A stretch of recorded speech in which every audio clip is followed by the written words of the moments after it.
Hello, welcome along. Thanks for joining us. It is our final race of the 2025 UCI Cyclo-Cross World Championships here in Liévin in France. Thanks for joining us. Martin McDonald and Jeremy Powers with you for the final clash of the Titans. The two big guns going head to head. Mathieu van der Poel and Wout van Aert, who will run out the winner in this competition today. Can anyone challenge the big two? It's now 4 degrees Celsius, 5 km/h winds. It's a sunny day.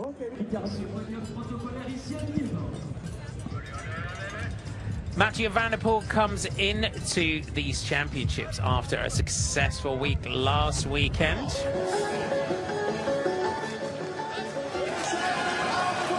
We were in Hoogerheide. It was the Grand Prix Adrie van der Poel, and Mathieu van der Poel has just been in incredible form so far this season. We were only a couple of minutes into the race when the world champion set off alone, and this season, you've got to say, the technique, the speed, the skill from Mathieu van der Poel has just been something to behold. This is his dad's race, the Grand Prix Adrie van der Poel.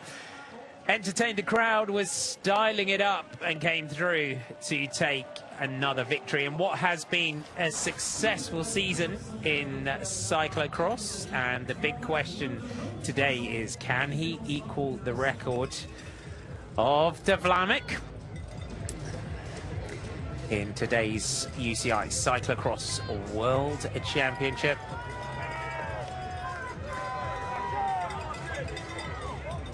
Last year's Cyclo-Cross World Championship in Tabor in the Czech Republic. Setting off early on, Niels van der Putte challenging. No Wout van Aert last year.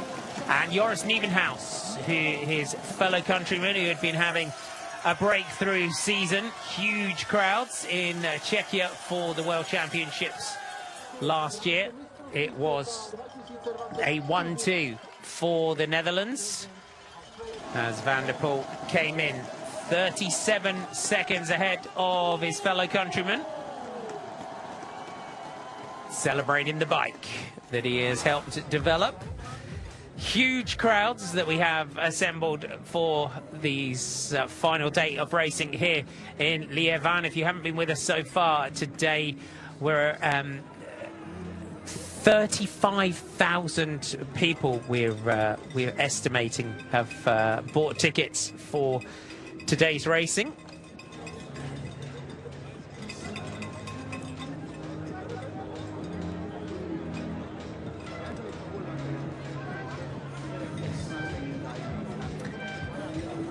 It has been quite a career of world titles for Mathieu van der Poel.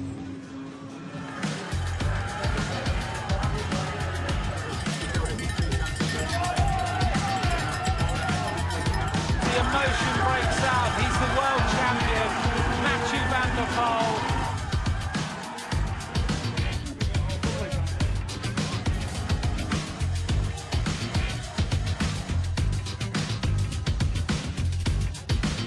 Per cui non è solo comunque Van der Poel.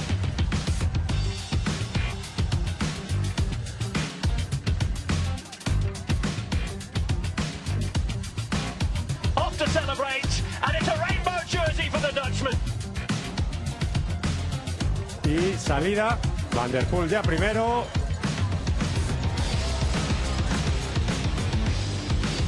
Mathieu van der Poel wordt voor de derde keer wereldkampioen op een onafvolgbare manier.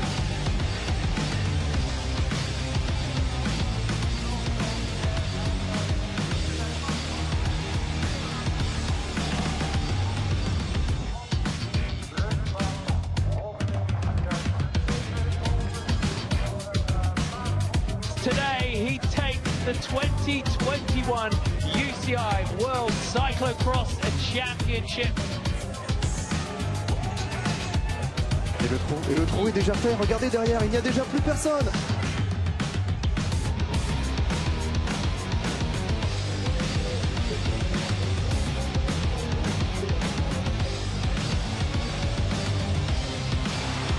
Mathieu qui lance de bas. Wout qui va réagir avec un temps de retard. Wout van Aert in the slipstream. Van der Poel's got the front. It looks like Mathieu van der Poel is going to take the title. Van Aert tries to come back.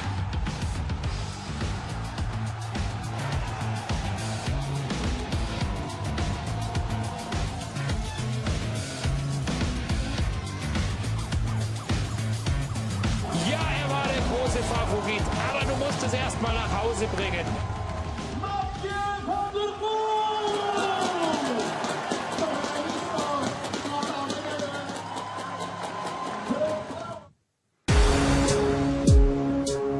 And there you have it, 6 titles for Mathieu van der Poel between 2015 and 2024. 7 titles for Eric de Vlaeminck between 1966 and 1973. So that is the men's record in cyclocross.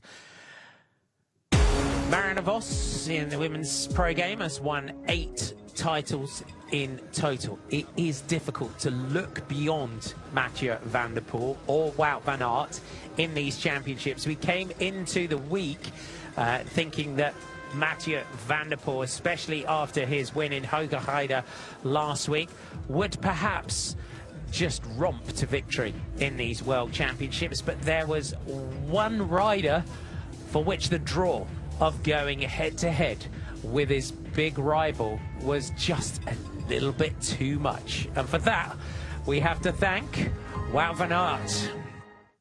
This was the call that we had from Team Visma Lisa Bike. Thrilled to announce that Wout van Aert would take to the start here in the World Championships. Excited, as he says, to get a boost, start in such a beautiful race, and the extra boost will give him a good boost in the lead up to the bigger goals on the road. So we're really happy that Wout van Aert is here to take on Mathieu van der Poel. Wout van Aert, 3 times the world's cyclo-cross champion. The big question is, coming into this race today, can he get up? Can he we had a little bit of sort of error-strewn races coming into this one for Wout van Aert, but he still took a number of victories. This was the one that we were hoping for when they went head-to-head. But just as I said, a little bit error-strewn at times for Wout van Aert. And if you really kind of put them head-to-head, Van der Poel does really come out on top in the sort of head-to-head challenges. But it's not all about just those two. Laurent Sweeck could take the title. Elisabeth is a good championship rider.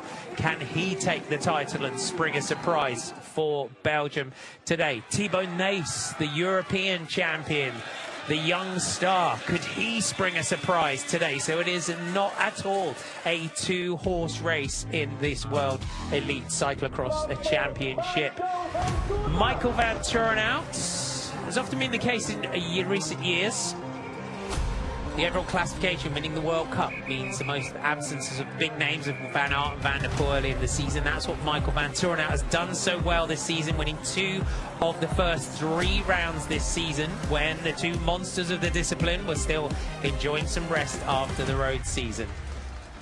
Winner in Dublin and Namur, van Turenhout was also consistent throughout the rest of the World Cup calendar. Never finished outside of the top 10, while Isabet, Arts and Visura all had at least one off day. He really is the king of Namur at the moment, is Michael van Turenhout. Since the return of Mathieu van der Poel, winner of 5 rounds he has contested this season, the 31-year-old Belgian has given his all to maintain a sufficient advantage until last Sunday's second at Hoogerheide. I'm very happy with the race, and the shape is getting better, so I hope next week to have the best legs. And now that we are at that next week, it's up to Michael van Turenhout to prove he can take it. At least a podium spot today for Michael van Turenhout. He is a great championship rider, is the Belgian. As I said, it is not a 2-horse race by any means. If you're with us on the TV, you're off for a short break. We're not far away from the start now of the elite men's race. Make sure you come back for the start.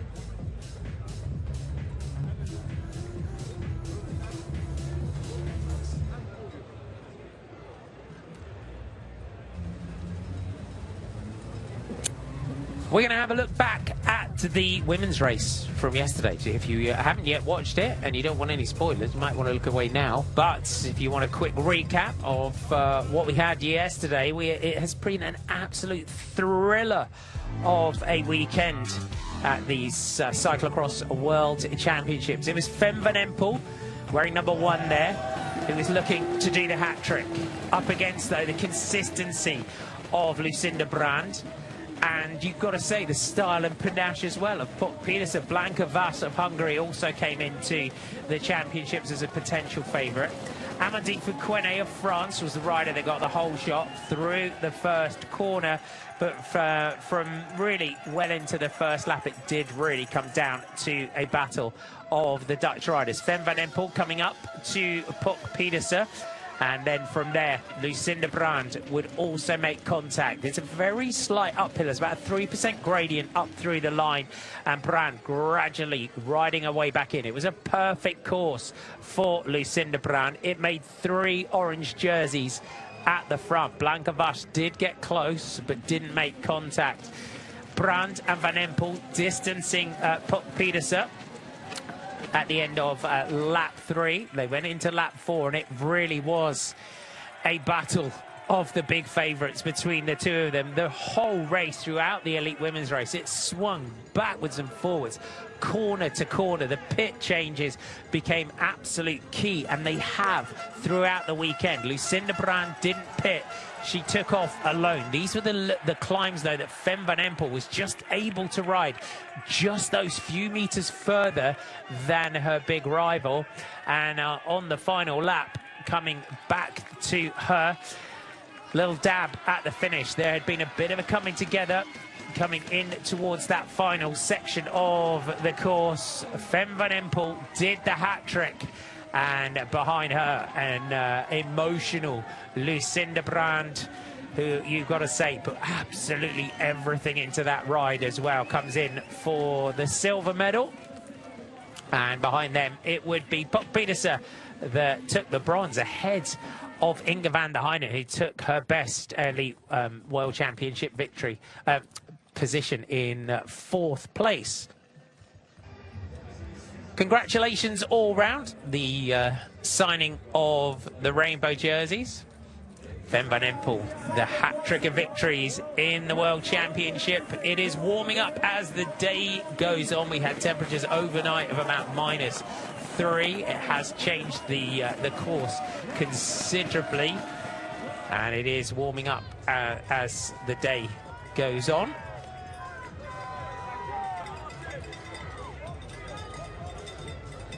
We're almost ready for the start here of the elite men's race at the UCI Cyclo-Cross World Championships. Martin McDonald and Jeremy Powers with you to take you through the race. Jeremy, it is by any means not just a 2-horse race, this men's race.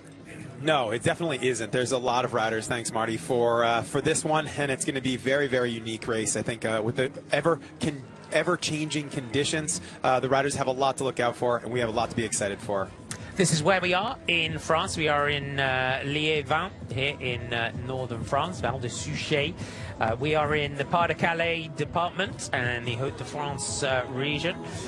And the course, for anyone that's joining us for the first time this weekend, Jeremy, we've got tricky steps, lots of off-camber sections as well. You're just hoping those tyres really dig in.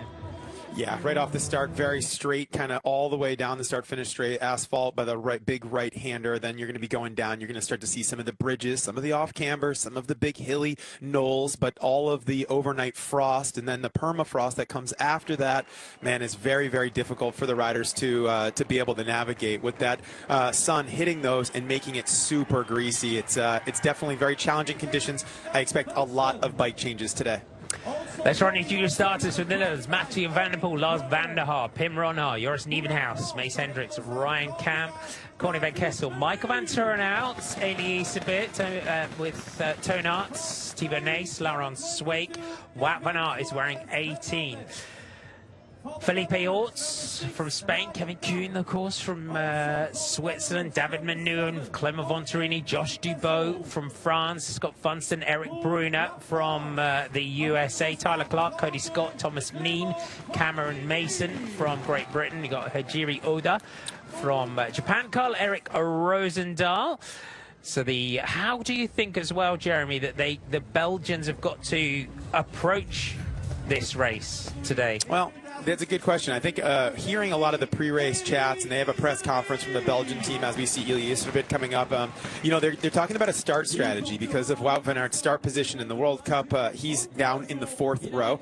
So they're looking at Wout van Aert and they're looking at how can we make a little bit of space. Even if they executed a plan perfectly, the start of a cyclocross race could be kind of equal to the finish of a Tour de France stage. Very, very chaotic. It's not very long, and they'll need to kind of move out of the way. So certainly if they hear Wout van Aert barking in the background, yo, yo, yo, coming through, that definitely would be an opportunity for them to open up a gap. But they're going to need to look to try to create some type of space for Wout van Aert to be able to come through from 4th spot. As a race so hotly contested as the World Championships, it's got to be very meticulously and delicately dealt with. But I do think from the Belgian team, they'll have thought this out, and that will be one of the things to be looking for here in the opening moments of this race. It will indeed. And for Belgium, they have to try and help Wout van Aert get to the front. It's for anyone that's new to cross, this is the biggest sporting rivalries out there, isn't there, between the nations of Belgium and the Netherlands in cyclocross currently. Yeah, definitely is. I mean, this is one of the big rivalries. I mean, it's been going on since Lars Boom and Sven Nys. There's so many different iterations of this rivalry, but the one between Wout van Aert and Mathieu van der Poel, kind of the kings of cross, this clash of the cross kings coming together here with Wout van Aert's late entry into this race. It definitely sent the ticket sales through the roof, and I know that for cycling fans, this is a really fun moment to be able to view this part of a particular discipline of the sport. The elite men are on the start line here for the UCI Cyclo-Cross World Championship. If you put Mathieu van der Poel and Wout van Aert head-to-head, it's 128 to van der Poel, 61 to Wout van Aert. If you look at the titles, Van der Poel, 6 titles to Wout van Aert's 3 at elite level. 30 years old is the Dutchman that's running through your grid. And who is where? So row 6, Cody Scott, Carl Frederick Rosendahl on row 6. I'll just pick out a few riders on the rows further back. Fabien Dubé, Hajiri Oda, Tyler Clark on row 4. Row 5, row 4. Ryan Camp, Corny Van Kessel, Clement Venturini, Loris Rier, Mario Junqueira, Wout van Aert, Josh Dubois, Marcel Meissen, row 3, Mikkel Boros, Cam Mason, Mace Hendricks, Laurent Swait, Kevin Kuhn, Niels van der Putte, Thibaut Nace, and Pim Ronhara on row 2. And then Felipe Orts, Neil Verstringer, Lars van der Haar, Eli Isabeth, Mathieu van der Poel, Joran Visura, Toon Aerts, and Michael van Turenhout is at the front row of the grid. Felipe Orts of Spain, a silver medalist in the World Championships when Joris Nieuwenhuis took his title. He is a good championship rider, is the man from Spain. Watch the right lights. The lights are red. We are under orders here. The anticipation of the Elite Men's Championship title race here in Liévin in France. The tape goes. That means we are around 30 seconds or so away from the start. We're looking for that tall figure of Wout van Aert there. The Belgians have got the centre. Look at the anticipation. We're green. Let's go racing here in the elite men's race. Van der Poel launches himself off the start line. Toon Aerts through the centre. You can see Wout van Aert just trying to find some gaps just a little bit further back. Can he find his way through and find his way up towards the front?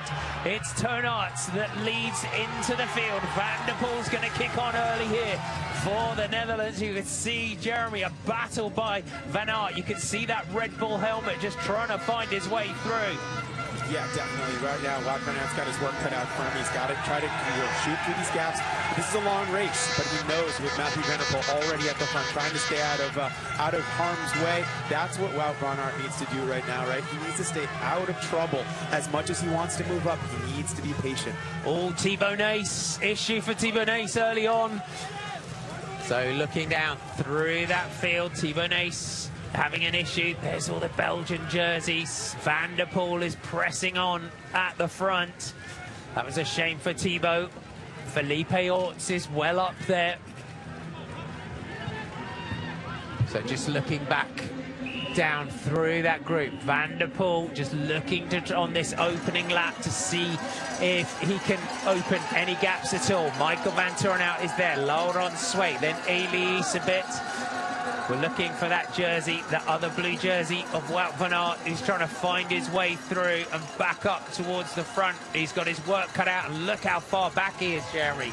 Yeah, this is not a good sign for Wout van Aert as he's coming through.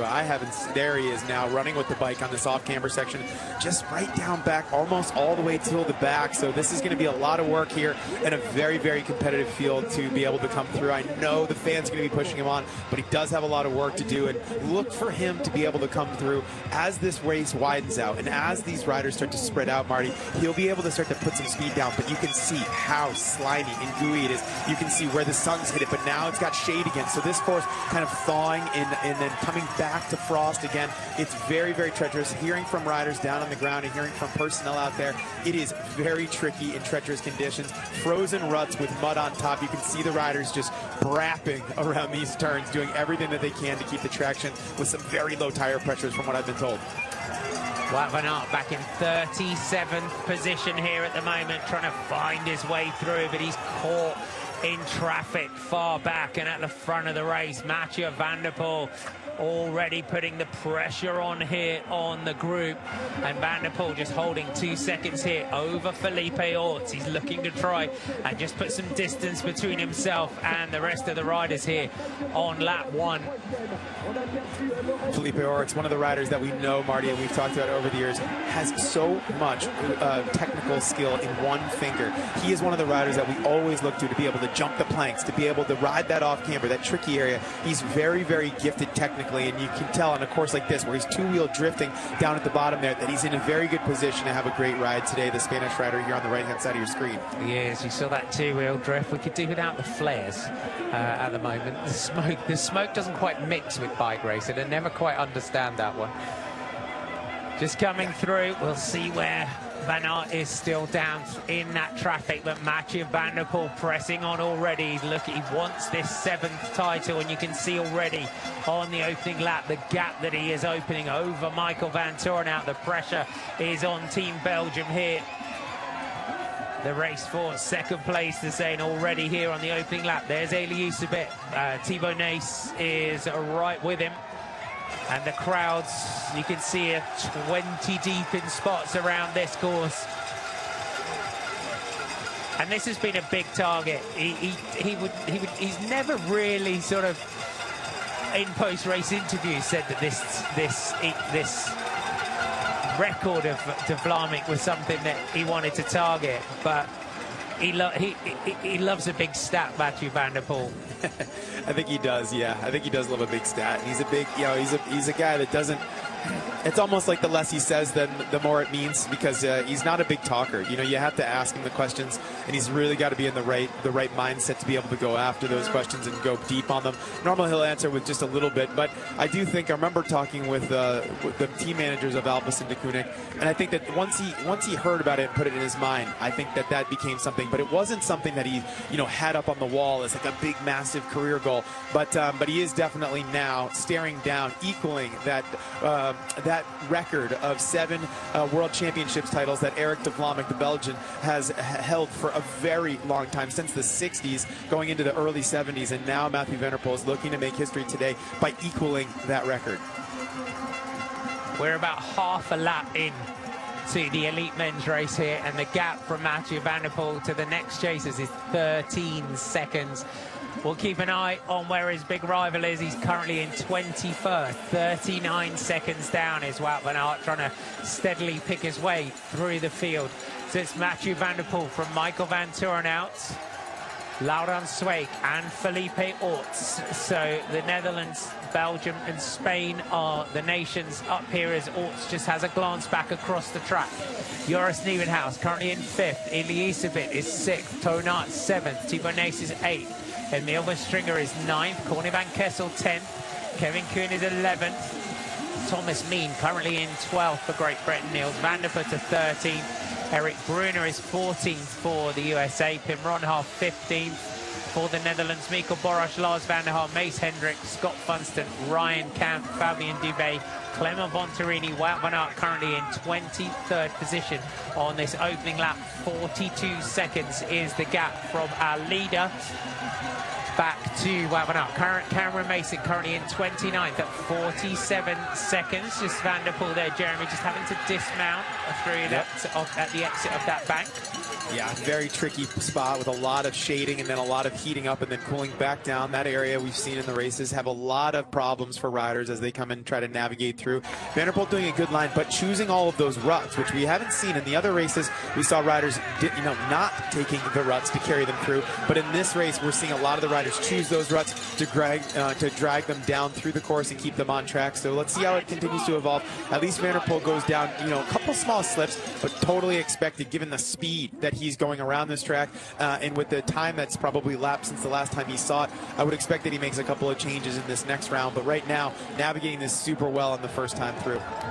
And this for Belgium is not the position that they wanted to be in. The riders in the light blue, and they've got another Dutchman for company just on the back of them. We're going to come round at the end of the lap, and Mathieu van der Poel, the defending champion, already in a commanding position here in the Elite Men's UCI Cyclo-Cross World Championship.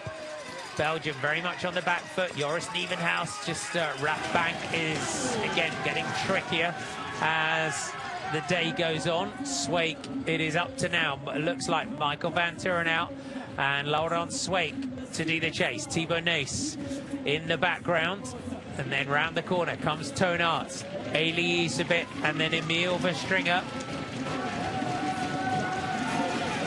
And it's going to be in the background. So Joris Nieuwenhuis back to his good form. Is Joris Nieuwenhuis, is that Wout van Aert now round that bottom corner? It is. You can see the Belgian, you can see the yellow and black bike now of Wout van Aert, who's trying to make up as many places as he can. You can see the clock is ticking. This is a big day out for the Belgian, who now comes through in 16th position. So charging through the field here at the moment, Wout van Aert, but this is going to be an almost impossible task even at the end of lap 1 here. It is a tough position, Jeremy, for Wout van Aert to be in, to try and close this one back up to a charging Mathieu van der Poel. Yeah, the head-to-head duel that we thought would potentially come through, it's very, very difficult starting 4th row. But, this is cross, and there are mistakes that can be made by Mathieu van der Poel, although, he is definitely the outright favorite, even by Wout van Aert's standards. He said, hey, I look to Mathieu van der Poel as the big favorite, but he hoped that he could do some damage. I think that the truth is that for Van Aert, if he's not on a great day for one reason or another, he's also been caught up in traffic. I do expect that he's going to make his way back to the front. Van Aert is really good in this type of condition. He loves to push a big gear, and in this kind of course condition where pedaling a really low cadence would benefit a rider, Wout van Aert is going to be primed to be able to take that on. He doesn't have as much time after his injury and with the time on the road as some of the other riders do off-road and racing their cross bikes in these conditions, but he's got the generational wealth. Like, he's really, really strong on the cross bike all year round. He does a lot of running training, so he's going to be good in this way. I expect that Van Aert's going to be able to come back some, but I do think that if, barring anything, this is going to be a tough one for him to overcome, because Van der Poel is clearly on an absolute burner of a day. He shot out like a cannon. He's already building up a 20-plus second gap over Laurent Sweeck. So this is definitely not a good sign for Van Aert, but we have to stay optimistic, as he does, as now. This is exactly what I'm talking about. Slide outs, trips, and falls are part of the game, and we've seen it in every race that we've commentated so far, Marty. We have. There's Emil Verstringer going through. The Belgian team have all got to stay in contention here. There's Tonarts, Elisabeth in the light blue. Kevin Kuhn is also up here for Switzerland. Mathieu van der Poel on lap 2. If you are just joining us for the first time today, the head-to-head battle that we were hoping for, anticipating, Wout van Aert starting on the 4th row of the grid. It was always going to be difficult for Van Aert to find his way through 45 riders from 15 nations, but Mathieu van der Poel left no time pass at all before he started his charge straight off the start line like a rocket.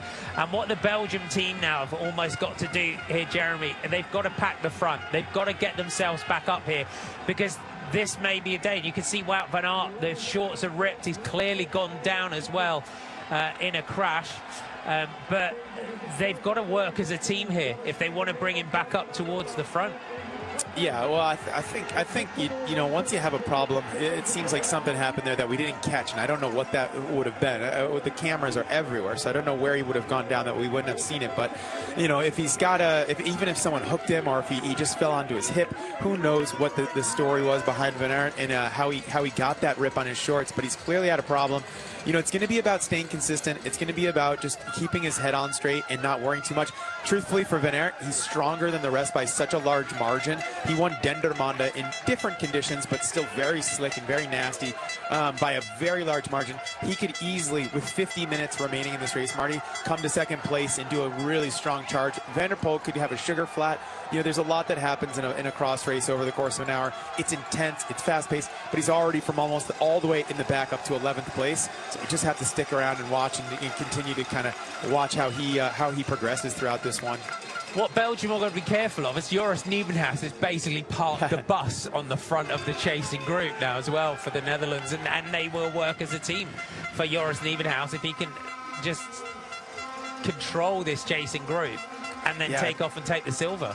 Yeah, Nieuwenhuis with some illness throughout the year. Coming back, I believe, had some type of chicken pox or some type of thing that came up. Very strange illness, but he ended up being off the bike for a few months at the beginning part of the season. He's just been able to come back into things, and now he's really starting to show some of his best form. He was on the podium last year at the World Championships in Tabor, and I know that he's on good form as it's continued to come up. He's getting to his best level again, which is great to see. Yeah, Joris Nieuwenhuis coming back from shingles that he had throughout, and it was a big road back for him. Let's run you through who is where here on lap 2. So it was a 7:24 lap for Mathieu van der Poel. For Laurent Sweeck, who went through 2nd at the end of the lap, was a 7:44. It's the Netherlands in control, you would say, at the moment. Mathieu van der Poel 38 seconds ahead of the chasing group. Then you have the Belgians, Michael van Turnhout, Laurent Sweeck, Thibaut Nys, Emil Verstringer. Felipe Orts of Spain is in 7th. Wout van Aert now up to 8th. Tonart's in 9th. Clement von Turini is in 10th position. Just outside your top 10, you've got Fabien Dubé of France, then Elisabeth in 12th, Ryan Kamp in 13th. Niels van der Putte 14th, Kevin Kuss 15th, Lars van der Haag is 16th, Thomas Meen is 17th, Joran Verschuur is 18th, Corny van Kessel 19th, and Pim Ronhaar rounding out our top 20.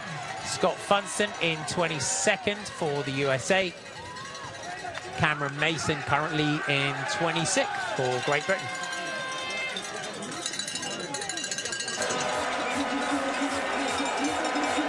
Thibaut Nys trying to find a way past Joris Nieuwenhuis, but it's easier said than done on this course, isn't it, to get through? Exactly, yeah, it is definitely hard for right now for all the riders to be able to do what they need to do. Thibaut looked like he tried to find his way through Joris Nieuwenhuis. It almost looking like he collided his hand with the barrier there. Not good at all. He's just they're trying to find their way past the big Dutchman in front of them, and Thibaut, we'll see if we get a replay of that. Emil Verstringer just hand-slinging himself off those barriers. Nieuwenhuis doing a great job there, you've got to say, for the Netherlands. Yeah, he's doing a phenomenal job. And this is one of the areas of the course where we saw a lot of issues throughout. We saw that there was big problems for the riders sliding out on this. But so far now with the shade back here, Marty, it does seem as though this area has been a little bit better. And the riders definitely have watched those other races, taking notes and realizing, okay, hey, we need to take a little bit more gingerly on these sections as we see Wout van Aert now just tucking on to the back of that chase group here.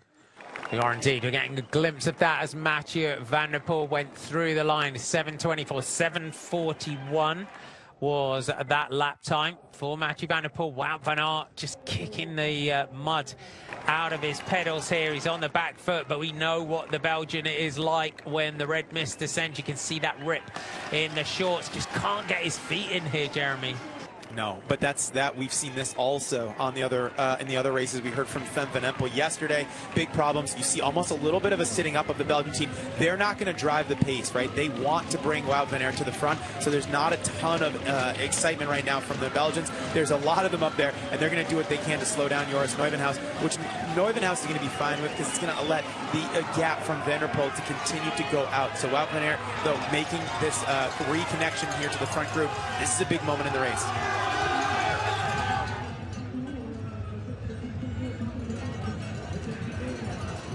Wout van Aert, what a chase he has put in. It's now the blue of Belgium that have got to try and bring this one back for their man. But how much has this chase taken out of them? 45 seconds we're being shown on the live timing is the gap from Mathieu van der Poel.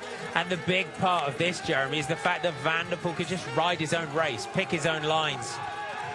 Yeah, exactly. Yeah, he's really he's going through this one on his own terms, and he's doing what he normally likes to do. Van der Poel's a rider that really likes to ride off the front, but he can perform very well under pressure. We saw Hoogerheide where Wout van Aert and Mathieu van der Poel came head-to-head in that big world championship on Mathieu van der Poel's Pops' historic GP Audrey van der Poel course. They went head-to-head lead change lap after lap, which really let them go kind of back and forth and watch one another and study them. And then it came down to a sprint finish. I think a lot of people were expecting that redo of that duel, which I wouldn't say is completely out of touch, out of sight, out of mind, because we're only 17 minutes into this one. But Van der Poel right now, as you note, Marty, off on his own here, doing his thing and riding completely obstruction-free on this one. He certainly is.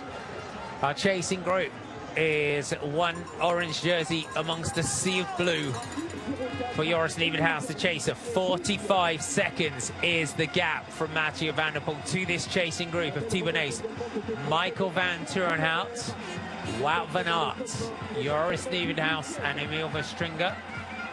So they can see Van der Poel is already on the steps of the course. This is this tricky section where we go down.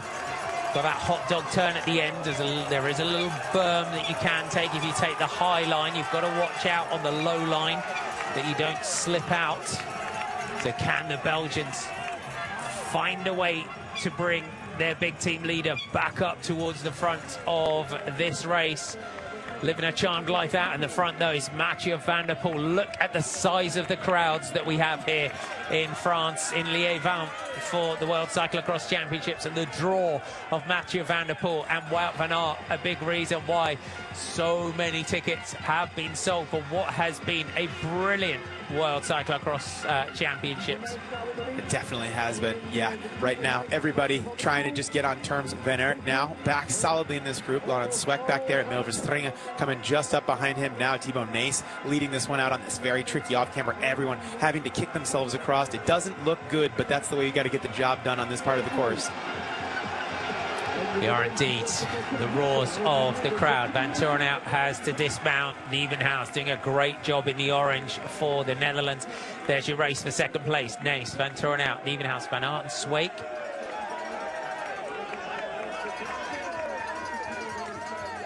We are on lap 3 of 8 here in the UCI Cyclo-Cross World Championships for the elite men. The defending champion and chasing the record of Eric de Vlaming is Mathieu van der Poel, who is 47 seconds ahead of a chasing group. His big rival, his arch nemesis, Wout van Aert, not getting the start that he would wanted.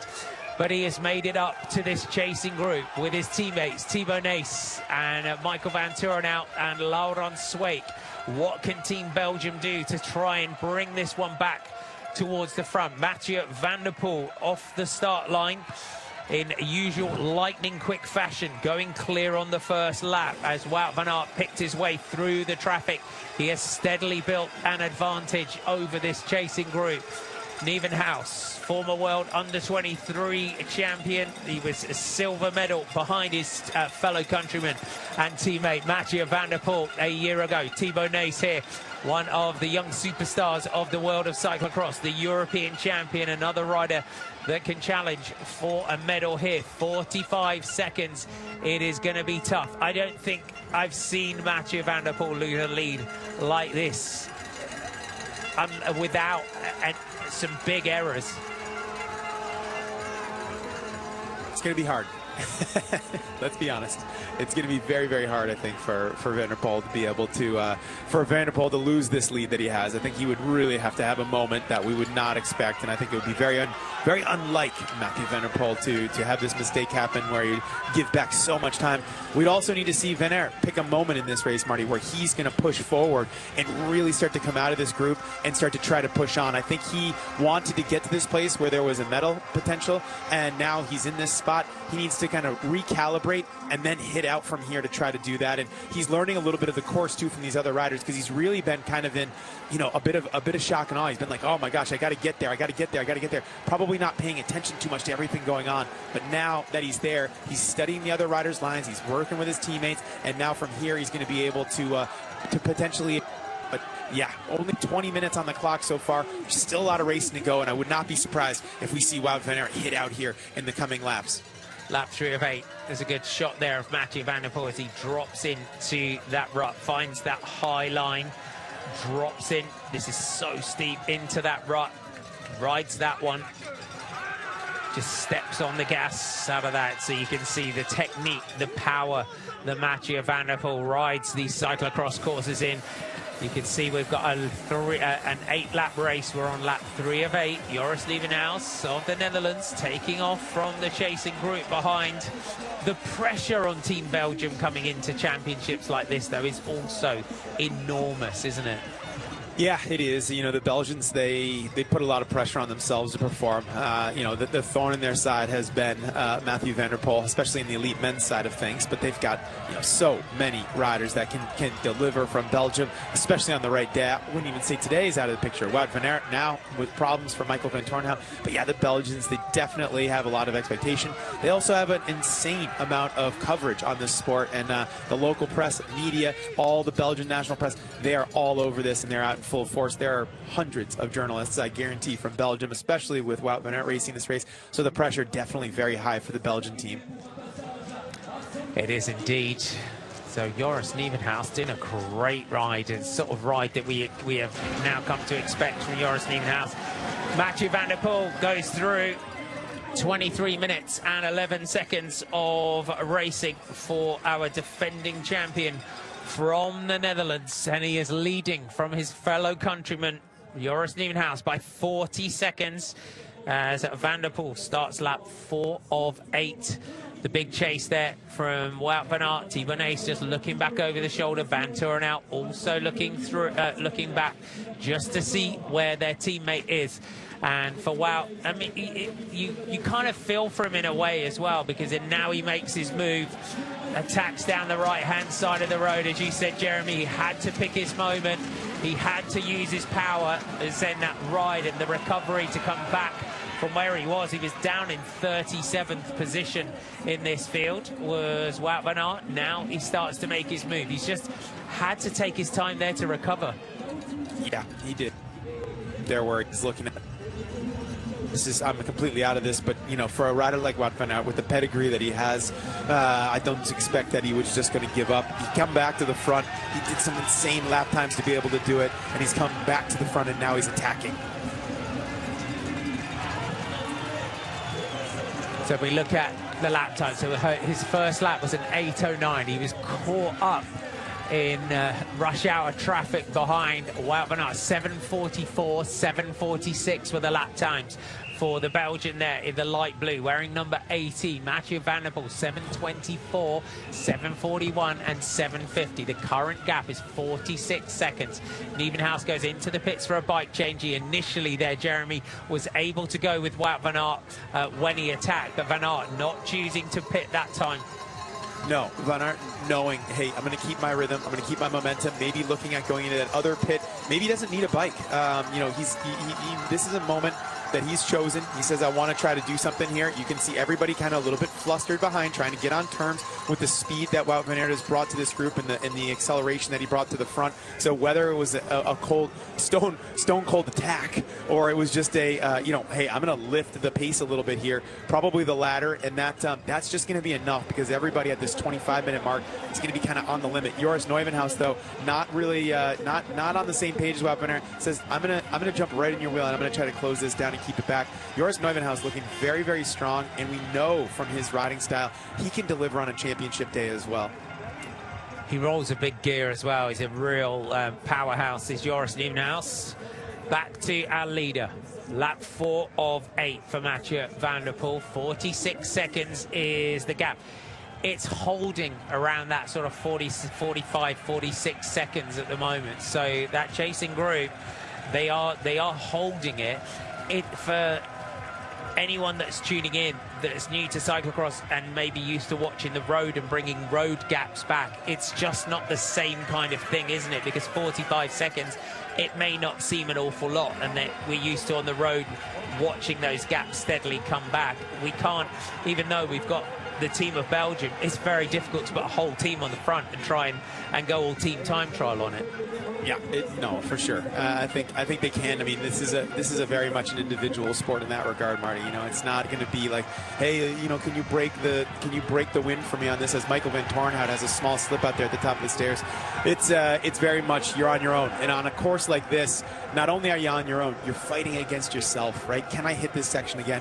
Can I add a little bit more speed? Can I fix this part? Can I go a little bit lower in the tire pressures? Can I communicate with my team to get this bike just right where I need it to be? Man, look at them whale these big, deep ruts to carry them through that turn. This is one of the really unique races. They come into this course, Marty, it's totally chopped up from the other events and pre-rides that have happened. It's very, very treacherous. It's very, very glazy, icy, nasty with a mud on top. So right now they're doing just about everything that they can to kind of not only race against themselves, but fight the course and fight the conditions that they're facing out there today. They are indeed. So we may not have them side by side, but the head-to-head between Mathieu van der Poel and Wout van Aert in the gold and silver medal positions is very much alive. They're just, at the moment, it's 45 seconds between the two of them. What does Wout van Aert have in the legs today? The Belgian just hits that rut at the bottom of the descent. We know, Jeremy, that Wout van Aert is going to go all in here. The pride, the passion of the great man. Yeah, he definitely will. I mean, I think, watch this now. This is one of those sections we were watching Puck Petersa as a pre-ride video. The big, deep ruts leading into this. This is super, super steep. Look how much effort Wout has to do to come out of the saddle. We saw in the women's under-23 race, Zoe Bagstead putting out a ton of effort on that, bringing her bike back up to speed and then punching over the backside. Thibaut Nys there riding over the backside, dropping down now in front of Joris Nieuwenhuis. The riders, you know, when they get a fresh bike, they get the clean, you know, the grips underneath their hands. They can get a better feel on the bike. You know, right now Thibaut Nys is going in for a fresh machine. You see Van Aert just grabbing one now there. So different pitting strategies. But this course being so chopped up, Marty, is for a lot of riders, they're excited about it. For other riders, they're like, man, this is so treacherous. You know, it's like they don't know what to expect because it's just continuously evolving. But getting a fresh machine, getting those new tires underneath you, getting a clean, lighter bike, those are all the things that the riders are just eking out for those 1% advantages throughout the course of this race. They are indeed. Thibaut Nys has been world's junior cyclo-cross champion. Wout van Aert against his big rival in the elite men's category in Hoogerheide when they sprinted it out together. It was Mathieu van der Poel from Wout van Aert on that occasion. In Ostende, Van Aert having to give way to Van der Poel. in Borgense. It was Van der Poel from Van Aert in that one. But Van Aert had the advantage in Houston Zolder in 2016, in Bielis in 2017, and in Valkenburg in 2018. At Bielis race in 2018, Mathieu Van der Poel taking the silver medal in that one. Wout van Aert in Tabor back in 2015 behind his big rival Van der Poel. That was his first big elite title in Tabor. And if you weren't with us at the top of the show today, Mathieu Van der Poel is chasing that 7 victory record in the Elite Men's Championship from owned at the moment by Eric de Vlaeminck. He could equal that record today by de Vlaeminck, who a Belgian rider and cyclo-cross champion who took the title 7 times between 1966 and 1973. Liebenhaus just almost, he's still got Wout van Aert just ahead of him here. It's swinging backwards and forwards from pitting strategy to pitting strategy at the moment. Yeah, now Nieuwenhuis making connection here with Wout van Aert, coming up along the side of him. Van Aert is going to hear him there. Van der Poel ditching the gloves. That's what I was talking about there with that idea of getting that, you know, when you wear gloves, when you get a fresh machine, Marty, getting your hands on the grips. Sometimes with gloves, you feel one more piece removed from them, right? You feel a little bit less connected to the machine. And so for Van der Poel to ditch his gloves, he hates riding with gloves. Very infrequently do you see Van der Poel riding with gloves. He chooses to take them off there. It's also a good way to regulate your temperature. If you're running really hot and you've zipped down or you've pulled out like everything that you can, ditching the gloves is a great way to get the core temp down.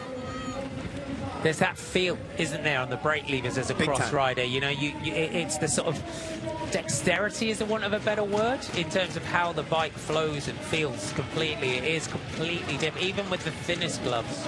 Yeah, exactly. Yeah, I mean, you can go as thin as absolutely possible, but you still get that just a little bit of a millimeter or two away from those. And then, you know, if they get wet, they also get cold. If you put a hand down, then they get super greasy. So, yeah, it's not surprising to see him ditch those gloves and then continue on without. We're on to lap 5 of 8 here in Liévin in the Elite Men's UCI Cyclo-Cross World Championships. Van der Poel, Van Aert, Nieuwenhuis and Nace is your top 4. Laurent Sweat going ahead of Emil Verstringer, then Michael Van Toren out behind him, Toonart. So it's still a sea of Belgians with the 2 Dutchmen up there in a chance of the medals here, and Joris Nieuwenhuis coming past Wout van Aert at the front. Thibaut Nace wants to try and keep himself in a medal position. This is where Wout van Aert hasn't been pitting so far. Fast bike change though, Jeremy, from Joris Nieuwenhuis. We'll see where he exits here. It's going to be a couple of seconds lost, but we have seen him keep coming back.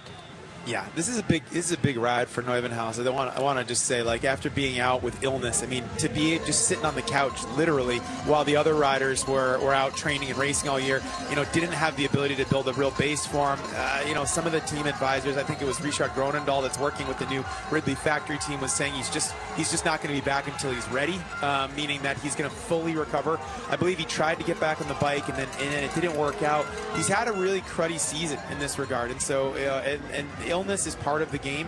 It's about being resilient to those factors, being able to kind of put things back together, keep things in perspective, have a good, strong team environment around you. Nieuwenhuis clearly on a very good day, you know, able to come out here. I have to say I'm as impressed as anybody by the way that he's been able to come to the front here and race this race. He's up against one of the big champions of the sport, Wout van Aert.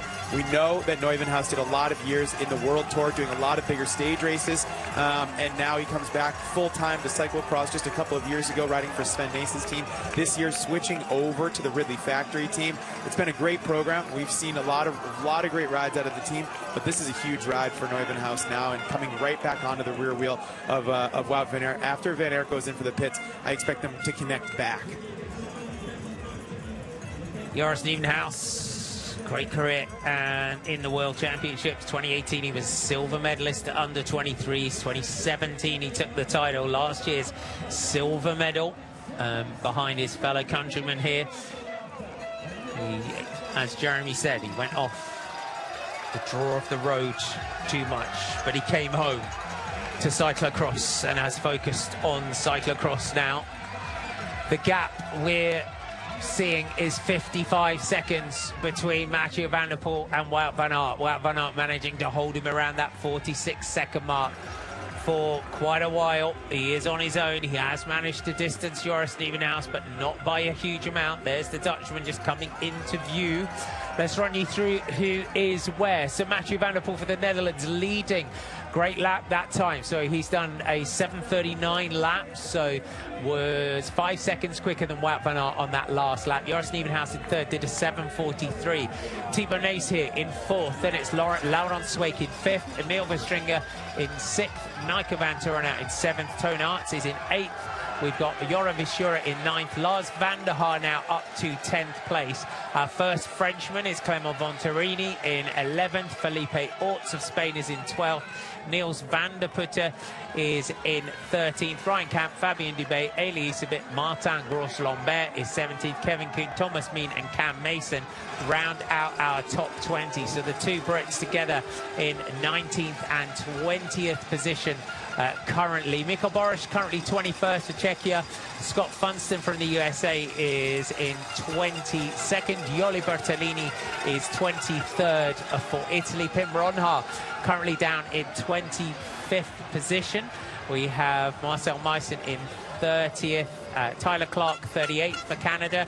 Karl-Erik Rosendahl of Denmark 39th. Hajiri Oda is 40th. Cody Scott in 41st. Eric Brunner 42nd for the USA. That is where we are. The state of pay, Wout van Aert, lap 5 of 8. What can he do here? He's pulling it back. It's yo-yoing Jeremy by just a few seconds here and there. We're back to 49 seconds for Wout van Aert. If he's got anything left, now is the time to just throw in the big power that we know he has. No, he's definitely putting more pressure on the pedals here. You can see he's extending a gap over Nieuwenhuis now, who's solidly in third place. And yeah, it's continued to go out here. So even though Nieuwenhuis went in for a bike change and Van Aert didn't, it's definitely the pendulum has swung in the favor of Wout van Aert. He's been able to ride these sections, and Nieuwenhuis, you can just see the demeanor and the speed that he's coming through this, much different than Van Aert. So Van Aert now off on the front, really doing what he can to be able to try to claw back some of this 50+ second advantage that Mathieu van der Poel's built up. Now Thibaut Nys has got an opportunity here looking at the podium. So Nieuwenhuis maybe in a spot of bother, as we were talking about just how strong he's come back. Perhaps that lack of racing kind of falling into place here, and he's just losing a little bit, or maybe he's had a bit of a sugar flat. We don't really know, but Nieuwenhuis now leaving Wout van Aert's rear wheel, and Thibaut Nys now gobbling up and getting onto the back wheel of Nieuwenhuis. So let's see how that continues to pan out, and if Nieuwenhuis is able to get a second win, Marty. Can we just celebrate the line and the flow of Mathieu van der Poel through that section of the course? It's just a thing of beauty, for want of a better phrase. Yeah, he's really special rider. I mean, you know, I was watching some of the World Cup, the UCI World Cup did an Instagram post where they were looking at hand-eye coordination drills, and they had these different metal bars dropping off of a magnet, and at different times, and I think there were 6 or 8 of them.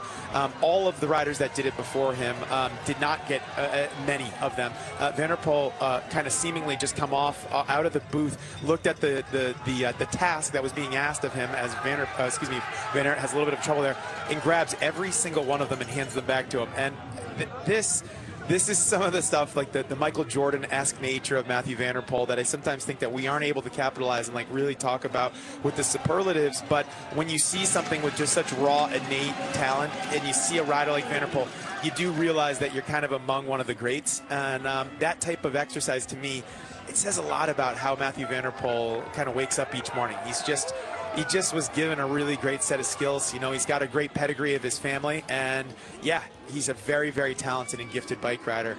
He is. Has a bowl of cobblestones for breakfast. heads out on the bike. Doesn't matter what bike it is. Puts the power in, has a jump around. And the rivalry between these two has just been throughout their career. It's one of the best rivalries between the two of them, and they love it when they go head to head as well. The respect that they have for each other. Yeah, Neuvenhaus there dealing with the pedals as every single rider has today. You know, you've got this frozen mud stuck in your cleats underneath from the run-ups, and then you kind of try to push them through the metal bars that are on the pedals, and there just isn't enough to go. It's already built up, it's frozen, it's not allowing you to get in, so you got to kick them really hard, which the pedals are good for, but it makes a ton of frustration for the riders. It makes it hard to get in, and it makes it hard to get out of them as well. It does. If you are just joining us for the first time today,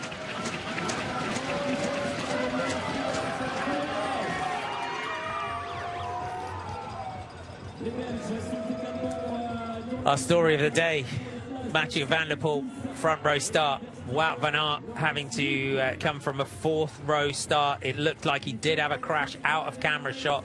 He's got that rip on the left-hand side of his shorts. He was down in 37th position, making his way back through the field, lap 3, making contact with his Belgian teammates, and then he has really taken off on his own, and he's just trying to manage this gap to Mathieu van der Poel, but it is 56 seconds now is the gap between Wout van Aert and Mathieu van der Poel. Van der Poel chasing that record to equal that record of Eric de Vlaeminck today. The Lié van Course really has delivered some great racing. So 56, 117 to Nieuwenhuis and Nace. So can Thibaut Nace take a bronze medal here for Belgium, with the Netherlands looking good here on lap 6 of 8, 3 laps to go. They will want to make sure that they secure silver and bronze here if they can. Nace gets that high line, clips back in.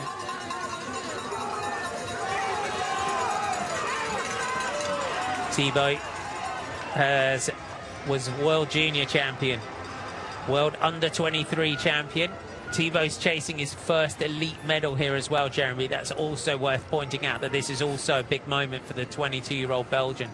Definitely is, yeah. His dad, Sven Nys, talking earlier this week that Thibaut had a bit of illness, which he was not happy with, but also said that this race was a little bit in his head. You know, after the success at the Belgian Championships, which he won, right, then the European title, then the big win down in Benidorm in Spain, there was a lot of pressure and expectation on Thibaut to be able to deliver here and potentially go up against Mathieu van der Poel, especially before Wout van Aert entered the race.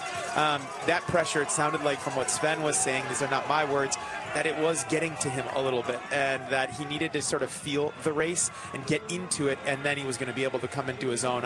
One of the other things that I note here is that there's a specific section of this course, Marty, that is built only for the Belgian fans. It's a Belgian spectator zone, and I think that that also is really going to push on riders like Thibaut Nace, like Wout van Aert. Those areas are where they're going to hear, you know, very familiar, deep Flemish voices, and the big Belgian fans are going to be out in full force. Those are the things that I think are really going to push on all of the Belgian riders, but especially these ones that are staring down some podium contention.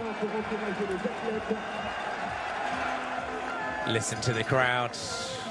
You've got the Cameron Mason flags there from Scotland. Good to see the Scottish fans coming out and supporting Cameron Mason. Cameron Mason currently sitting in 24th position. Wout van Aert just trying to get those feet back into the pedals.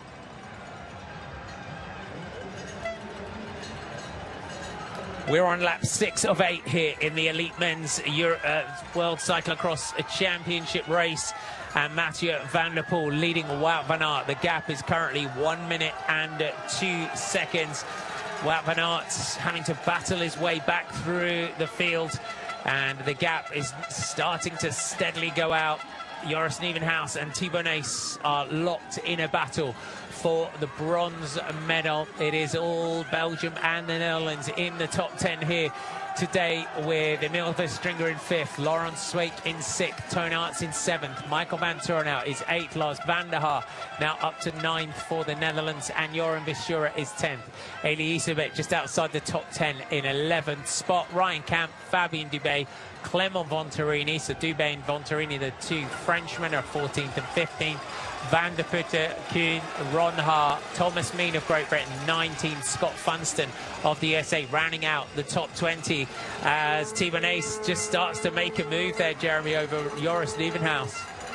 Yeah, Nace going all in on this one. Like his dad predicted, that he would get the kind of the jitters out. He would feel the energy of the crowd, and then he would start to kind of march on here and start to do work.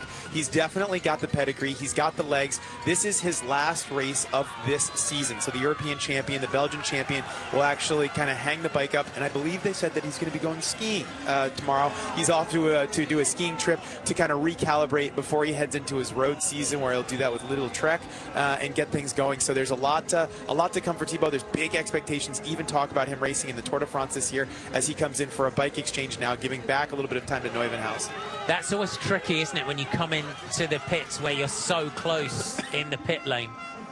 Yeah, it is. I mean, you know, there's still enough racing to go here where he doesn't need to worry. You know, I don't think he's thinking about getting Wout van Aert back, right? He's thinking about being on the podium of this one and doing what he can to be able to come away with from this race with a medal and really put kind of the whipped cream and the cherry on top. I mean, he's got the European champs jersey, this gorgeous white Euro champs jersey, right? He's got the Belgian jersey. Now he wants a medal at the World Championships. This is a big year for Thibaut Nace, and he's very much delivered, and with great pressure from the Belgian press and from really the legacy that his father left. He has a lot of pressure, but he deals with it well. He's been in the spotlight his entire life, and yeah, he's a champion rider, so I'm not surprised to see him starting to go for this one and really trying to put third place in the bucket here. Yeah, I mean, he's a phenomenal road rider as well as Thibaut Nace, and he really is going to carve out a really big career for himself on the road. Wout van Aert also, he's got the big targets of races such as the Tour of Flanders. He wants that one this season. He's got Milan-San Remo, he's got Strade Bianchi, he's got Amstel Gold, Mathieu van der Poel ahead of him though, twice the winner of Paris-Roubaix, 3 times the winner of the Tour of Flanders. Milan-San Remo, Amstel Gold and Strade Bianchi for Mathieu van der Poel. There's just this difference you can see. That particular section where we see Mathieu van der Poel time and again just absolutely nailing it. That is where he's just holding and taking time. He goes through now, 2 laps to go as the sun starts to descend here in Liévin. Joris Nieuwenhuis and Thibaut Nace, the battle for the bronze medal. There's your lap times: 7:41, 7:50, 7:39, 7:40 and 7:50. So Mathieu van der Poel averaging 21.4 kilometers an hour around this Liévin circuit today. I think this is going to be the real big thriller here, is the battle between these two. Yeah, definitely going to be a big battle all the way down to the finish. But there's enough racing to go, and let's see how it gets on. I mean, I think one thing we know about Nace is that he's definitely very explosive rider, whereas Neuvenhaus is going to try to leave this a little bit longer, Marty. He's going to try to bring the pace up if he can, right, more steadily and with a consistent kind of application of pressure, where someone like Thibaut's going to go for a shock and awe, big attack moment. It's just a difference in style of each rider. And Wout van Aert goes through the line, 2 laps to go for the Belgian. And given where Wout was at the beginning of the cross season, coming back from that huge crash in the Vuelta, and even when he started his cyclo-cross season, he had a touch of illness as well. So even for him, building through to where he is now is you know, super important. Yeah, each of the riders definitely having problems. You know, it's part of the name of the game. If you don't get sick for the whole year, that's really good. But eventually you're going to get something. You just hope it's not too big of a setback.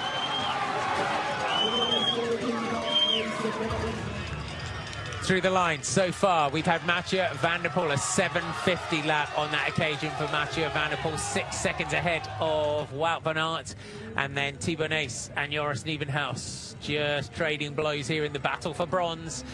Will it be 2 representatives from the Netherlands on the podium, or will it be 2 from Belgium? Can young Thibaut Nace here take his first Elite World Championship medal? Little dab there, but there, Jeremy, also shows if you're leading, your opponent behind you has to kind of kick back as well. Definitely does, and I think Nace did something there with his hip going through the start-finish. I'm not sure if that was to signal something to somebody that was on the course there on the side, that he wanted something from the pits. Now he's going in for the pits. This has been the case, but now an early bike change for Thibaut Nace. His team coming up to the front now instead of being on the back. Jumps straight across there from Neuvenhaus. Neuvenhaus having to navigate that one, but did it with ease, not going down, which is good. You can see there that's Neuvenhaus. They're getting a bit of you know, advice from the this course side there from one of his teammates.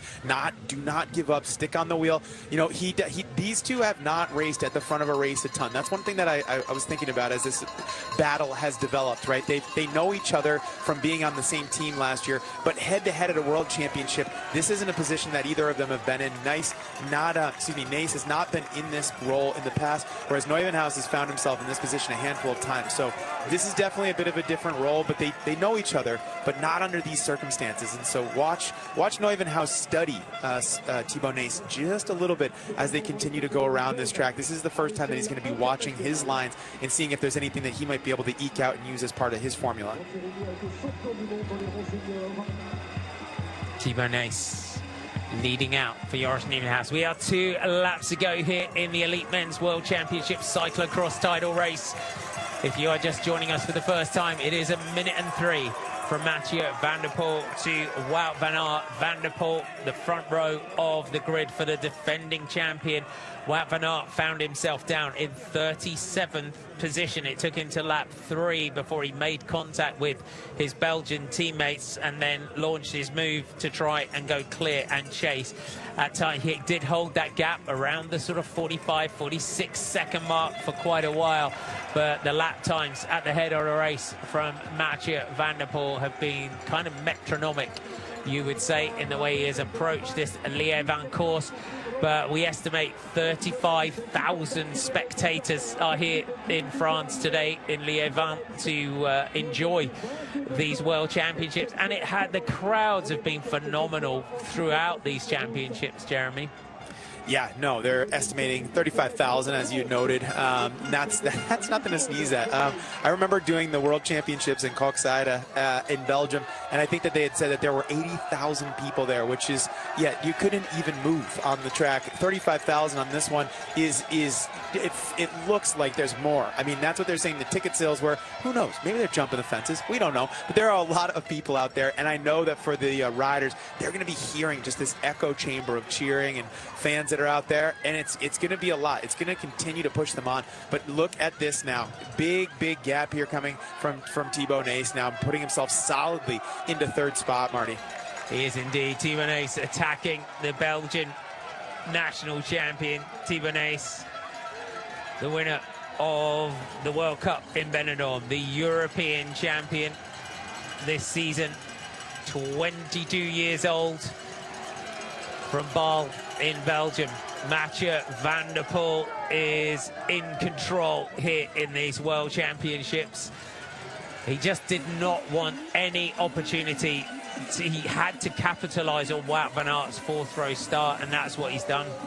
Yeah, he did. Yeah, he put him away. He put him away early in this regard. You know, he's definitely looking like, you know, barring a massive major incident, that he's going to be definitely looking at equaling that record title for the most titles taken, and we will see. You know, there's still racing to go here, but Van der Poel is doing this really gingerly around these turns. He's putting down the power, rolling that big gear, super focused. The fans are in good spirits. They're cheering him on. Look at him all as he comes through. You know, when you're out on a track like this, Marty, and you're either racing it or spectating it, you know where the front leader is because you can hear the crowd kind of like a train coming down the tracks. You can hear it getting closer and further away, so you know where Mathieu van der Poel is out on the course. So as he navigates, this is that really technical sector. He's going to be taking this with a lot of ease, not going to be taking a lot of risks. He built up a good lead throughout this 53 minutes that he has raced, and he's not looking to do anything. That's why he put a foot down there. He navigates it well, but it's just super chopped up. That's the first time that we've seen him make a little error through that section of the course, and it is tricky to hit that rut off the bank and then just find the right line into the sort of right-hand turn that you have to take. 59 seconds is the gap from Wout van Aert to Mathieu van der Poel. We will come round at the end of this lap and get the bell this time. It's something that Helen Wyman was pointing out the other day in terms of when we talk about Mathieu van der Poel and the way he rides these cross races. And Helen pointed out, she was saying Mathieu van der Poel can ride at warp speed and warp speed only. If he starts to slow down, and you talked about that processing speed that he processes the information on and the corners, the twists and turns, the subtleties of the course with such speed that if he did slow down, that's when he starts to make mistakes. No, yeah, he is locked in. I mean, you know, you get to spend a little time with Van der Poel also over the years, and he's just, like I said, he's not a guy with a lot of words to say. He just kind of, you know, keeps to himself. But if you ask him something, he's very pointed on it. He knows what he wants to say, and he says it. But yeah, he is definitely one of those guys that I think, you know, he sees his racing in a certain way. And I think he's very gifted in that he doesn't feel a ton of pressure where other riders do. Even, you know, I was talking about Sven Nys saying about his son Thibaut, like how this race is a little bit in his head. That literally was his words, not mine. And, you know, he needs to overcome that. Whereas I think one of the things that makes Mathieu van der Poel great is that even under an immense amount of pressure, it doesn't really change his ability to put the power out and to perform on the day. And that's been true since he was a junior winning these world titles all the way through until now. He's continued to deal with this amount of pressure, being in the pressure cooker, and definitely has a very much a champion mindset when it comes to being able to knock out these titles. And that's clear from the results sheet, but it's also clear from the race that he's had today. Wout van Aert goes through, and the gap is 56 seconds. You've got to say as well, respect to Wout in the way he's approached this race today. It hasn't gone his way, but he's just got through. He just hammered through the field and then launched his move.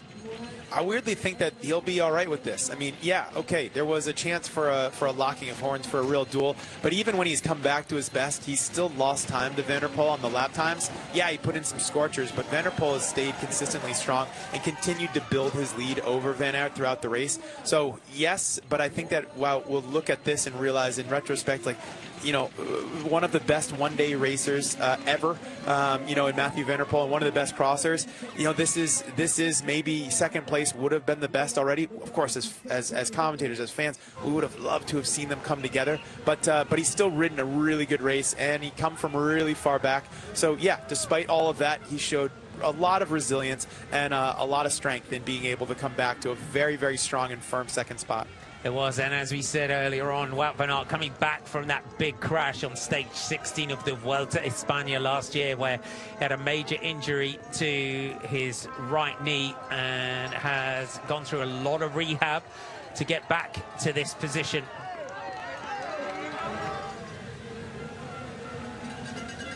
Thibaut Nys goes into the pits for a bike change. The Belgian is looking good here in second spot as Joris Nieuwenhuis, the gap just opening, 1 minute and 35 for Joris. So Thibaut Nys looks across the course just to see where the Dutchman is. So it's currently the Netherlands leading with Mathieu van der Poel in the orange. From Belgium of Wout van Aert and Thibaut Nys. Joris Nieuwenhuis in fourth. Emil Verstringer is now in fifth. Michael van Toorn Toonaerts in fifth, sixth and seventh for Belgium. Then we have Lars van der Haar in eighth, Joran Bashura ninth, and Laurens Sweeck is 10th. Van der Poel just trying to get his feet in as well, just trying to get that mud out of the cleats. Hard track, you know, watch him navigate this, hitting that big motocross rut, and man, look at those fans. The pictures of this will be iconic. I mean, this is giving me the same vibes as the race in Hoogerheide, which had a very similar turnout crowd-wise. There is standing room only through this part, and he will know that. You know, it's the problem is, as a rider in these moments, you have to look back at the pictures because you cannot break your concentration for 1 second to take it in. Although it looks like he's gone off the track, he hasn't. He's still here. He's coming through. But man, what a shot coming down into that valley with all the fans up on the hillside. Very reminiscent, I said, of the Hoogerheide World Championships, or a race like Zonhoven where they have the Col, where there's the big sand dune going downhill. It's where the fans can stack the side of this. Now Wout van Aert's going to get to see it for one last time.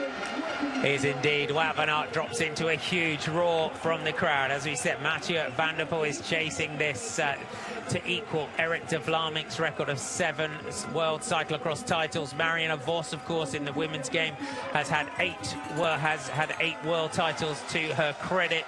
But in men's cyclocross, de Vlaming holding that record with 7. Throughout this one, Mathieu van der Poel, though, has been in control of this, Jeremy, from start here to almost at the finish. Yeah, he has. Pin to pin, for sure. Off the start grid, looked super strong, no problems. We saw just a very confident look on his face. He come off the grid, and he got right to the front. He didn't want to get caught up in the melee. There were a ton of Belgians at the front. Everybody was there. He's given it already up to his team and to some of the people that are out there cheering him on. He knows that they're out there slapping down a fiver. So he's definitely in good spirits, and he's very, very happy to take this. He's going to look for a fresh machine here as he comes in, and everybody is ecstatic. They're giving him a lot of kudos for the ride that he put out today. Into the pits for a fresh Canyon bike for Mathieu van der Poel. And look at the size of the crowds here in Lieven. These championships have a 100% delivered. There was a sign that said Wout V8. I loved the sign. The only thing I would say is Wout van Aert may have a V12. I was going to say V12. Van Aert chasing here for Belgium. It has been a really gutsy ride, for want of a better description, here for the Belgian as he goes into the pits. Fresh Cervelo bike for Wout van Aert. His team mechanic there just changing the gear last minute for Wout van Aert to get his ride underway. The roars, the horns, the vuvuzelas are out, and this has been a really incredible ride. You can see there the 2024 European champion, the current elite European champion, the newly crowned Belgian champion in cyclocross for Thibaut Nys, one of the rising stars in the world of cycling. What will he do on the road this year in the colours of Lidl Trek? Mathieu van der Poel now. It is just a few turns away here from a history equaling ride, Jeremy. Yeah, no, it's been a good day out for Van der Poel. He's going to be super, super happy with this. You can see he's even let off a little bit just to kind of take it in for a second, which is okay. You know, he's got to come down this one little section here, and then it's going to be smooth sailing to the run-up. So he's just got to kind of gingerly go through this. No risks being taken, but you can see when the sun starts to peek over there, that's when it gets dangerous. But he's choosing the rut there. He's coming through this section. He's going to just tap through, looking down at the chain to make sure there's no errors. He goes through that very, very good. Now up against the side there, that's the part of the course I'd say was causing a lot of problems in the women's race, but Van der Poel almost navigates this, Marty, with ease through this section. As you can tell, he's let off the gas considerably to be able to take this in a little bit. He has indeed, and it's good to take a moment sometimes just to celebrate the big moments in your life and career, and Mathieu van der Poel's ride today has been pin to pin, as Jeremy Powers said. Wout van Aert emerges through the glare of the sunlight as the sun starts to drop here in Lieven, the elite men's race. The battle between Wout van Aert and Mathieu van der Poel. We would have liked them side by side, but they have delivered yet again. This rivalry that goes all the way back through their careers when they first appeared onto the scene as youngsters. This is the moment for Mathieu van der Poel, equaling the record of Eric de Vlaeminck. He can now say he is a 7 times world cyclo-cross champion. Simply splendid.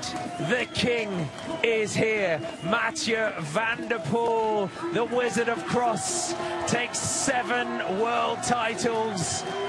Absolutely phenomenal once again.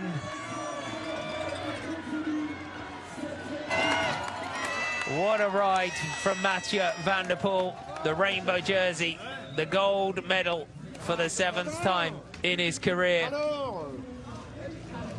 And now our attention turns to the medalists behind. Wout van Aert comes home. What a battle, what a warrior is the Belgian. Fought his way through the field, chased his big rivalry here in Lieven. But Wout van Aert comes home, takes the silver medal. Chapeau to Wout van Aert, and behind him it is going to be a first elite medal for his young Belgian teammate Thibaut Nys. The big target, the final target of the cyclocross season, is complete. He adds a bronze medal here in the Elite World Championship. We would expect many more of these to come in the years ahead. And then you've got to say, great teammate today, Joris Nieuwenhuis, after the health issues that he's had throughout the season. I think he'll take that one. Jeremy? Definitely will take that one. Really big ride and a good day. I mean, yeah, for sure you would have wanted to been on the podium, but in the event that, you know, you're still in the mix for most of the race, coming back from a decent, you know, pretty significant illness throughout the year, yeah, Nieuwenhuis has got to be all right with that. It's probably the third place was really in touch, but yeah, fourth isn't so bad. He can live with this. Emil Verstringer comes home for fifth. It's a great World Championship Elite debut for the Belgian Emil Verstringer. What a season he has had. He comes home in fifth spot, just ahead of Toon Aerts. Then Michael van Toornout behind him. Crossing the line there is Joran Visura. Lars van der Haar is going to come in for 9th place.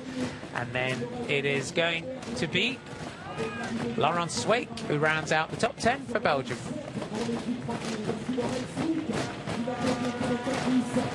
It's sometimes hard, Jeremy, just to put into words Mathieu van der Poel and his dominance, isn't it?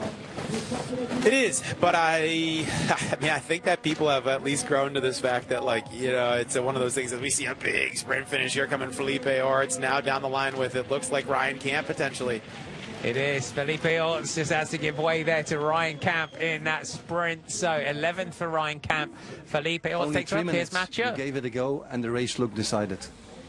Yeah, we saw it yesterday with the under 20T category, where my teammate Doug also won. That, yeah, often is the best thing to do is just going in the front and doing your own thing.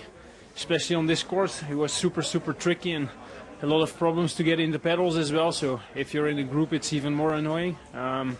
So yeah, I had immediately a good start, a super good feeling, and I just tried to get a big gap to discourage the chasers a bit, and yeah, that worked.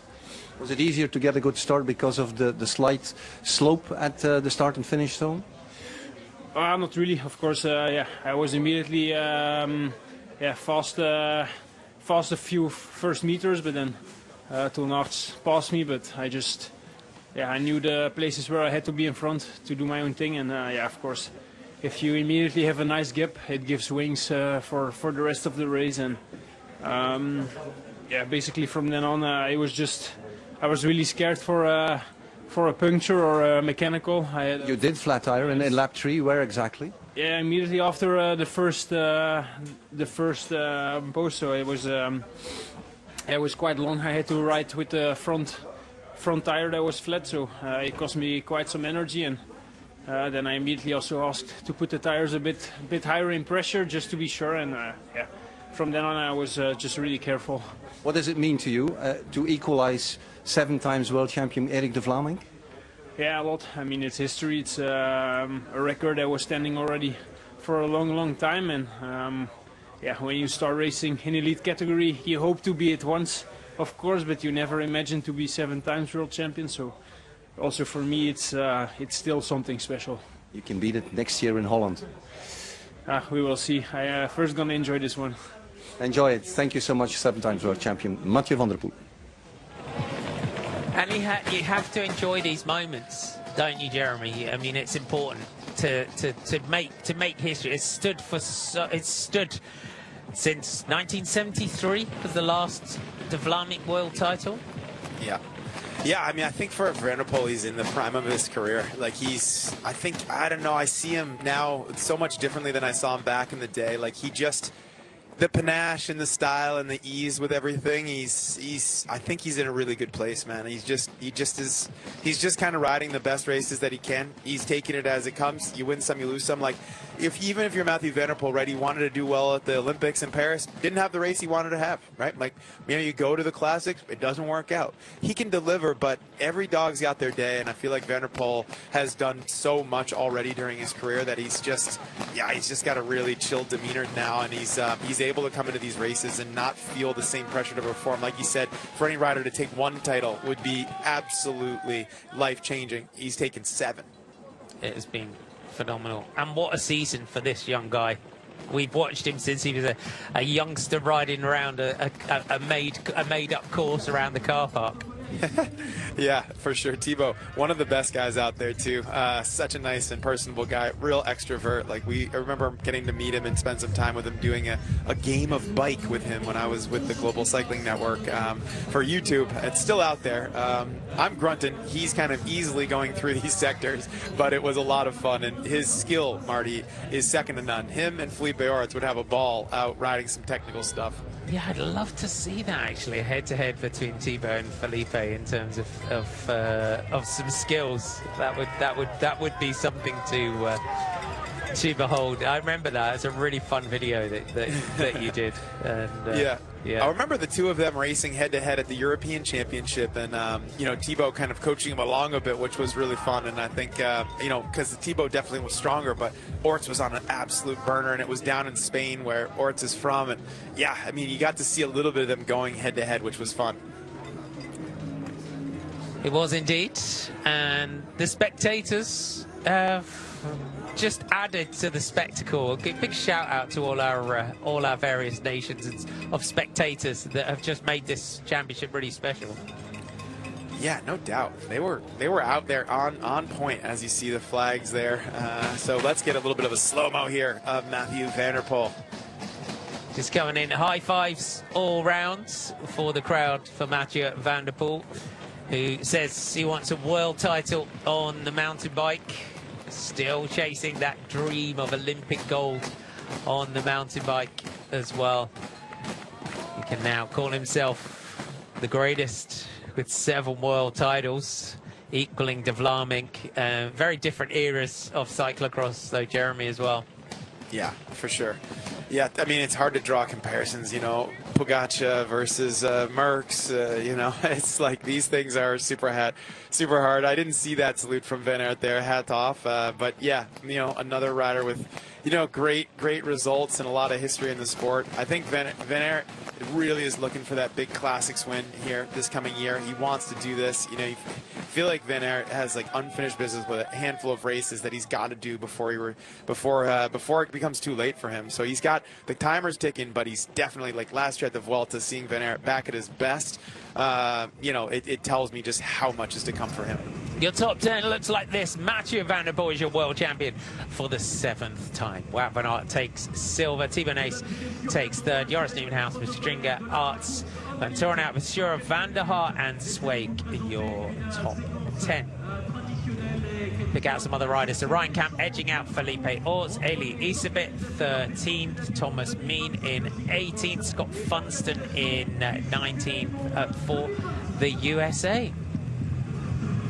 Cameron Mason in 26th.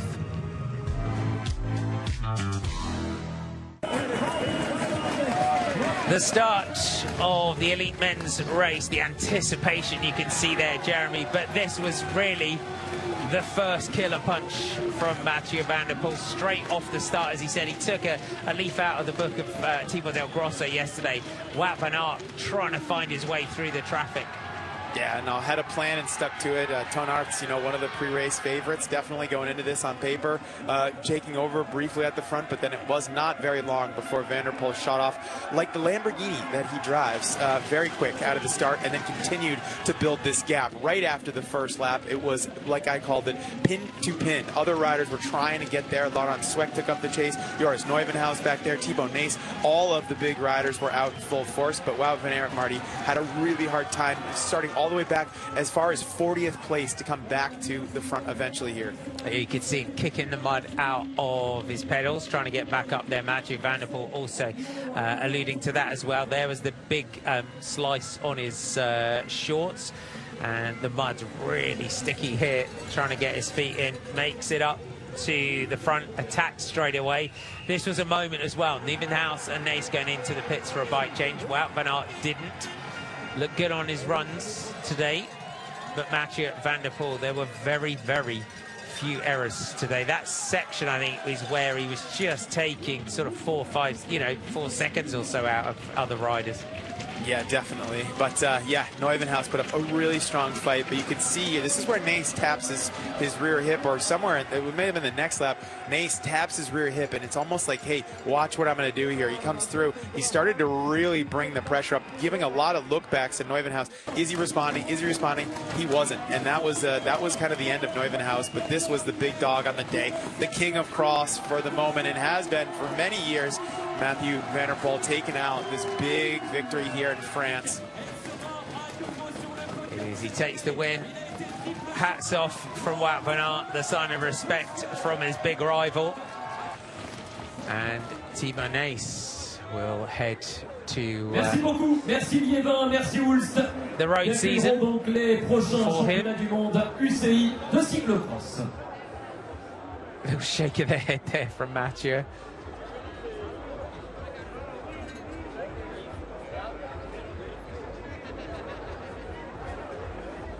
Can't quite believe it as well. That's what I like. That is a big part of his, his personality as well.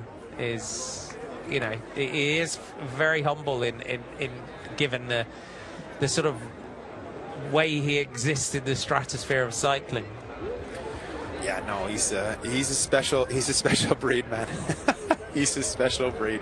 He's an absolute killer when it comes to making things happen, and he does it with a lot of style. And he's continued to deliver. He's one of these riders that just demands a ton of respect. And yeah, you feel his presence. Like I said, when he's around, you really feel his presence. He's got big energy, and he does a lot for the sport. He does indeed.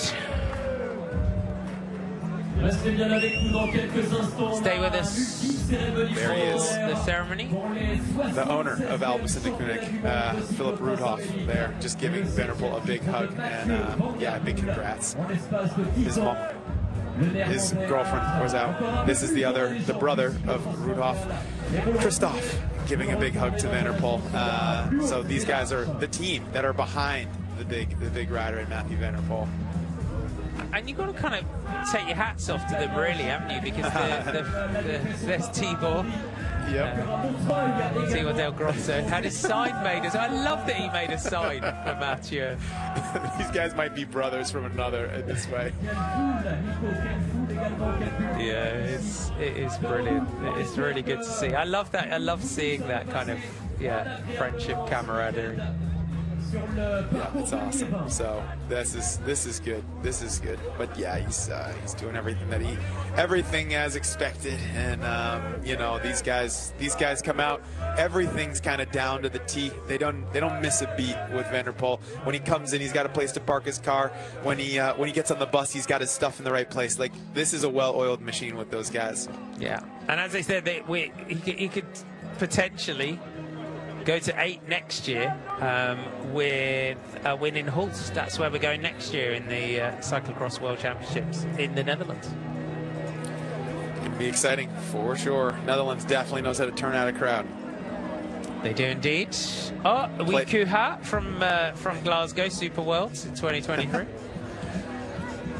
Play the hits, as they say, Marty. Go back to the places where these races have been become the fabric of some of their culture, and have continued to kind of make the cyclocross scene what it is.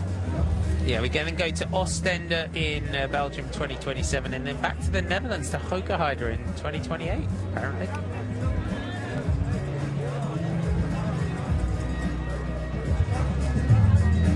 I think where we're positioned in France has really helped with a lot of the crowds getting here. Lots of Brits. Big shout out to the Wessex Wallies as well, who are out there in their stripy tops. But from my local cyclocross league down in the south. So always good to see the Wessex Wallies out there.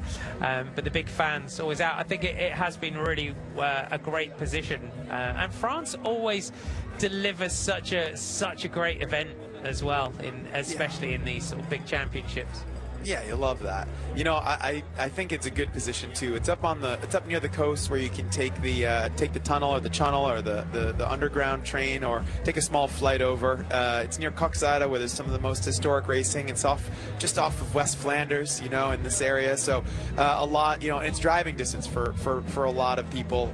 Even if you're on the other side of France, you know, drive through the countryside to see some of the big riders go head to head. So yeah, I mean, it is well positioned, and it's definitely in cyclo-cross territory. The weather, you know, the sun was out, which was nice. It could have very easily, if this race had been earlier in the week, been a total swamper with rain and nasty mud. But it happened before the race, kept it nice and wet, and made great conditions.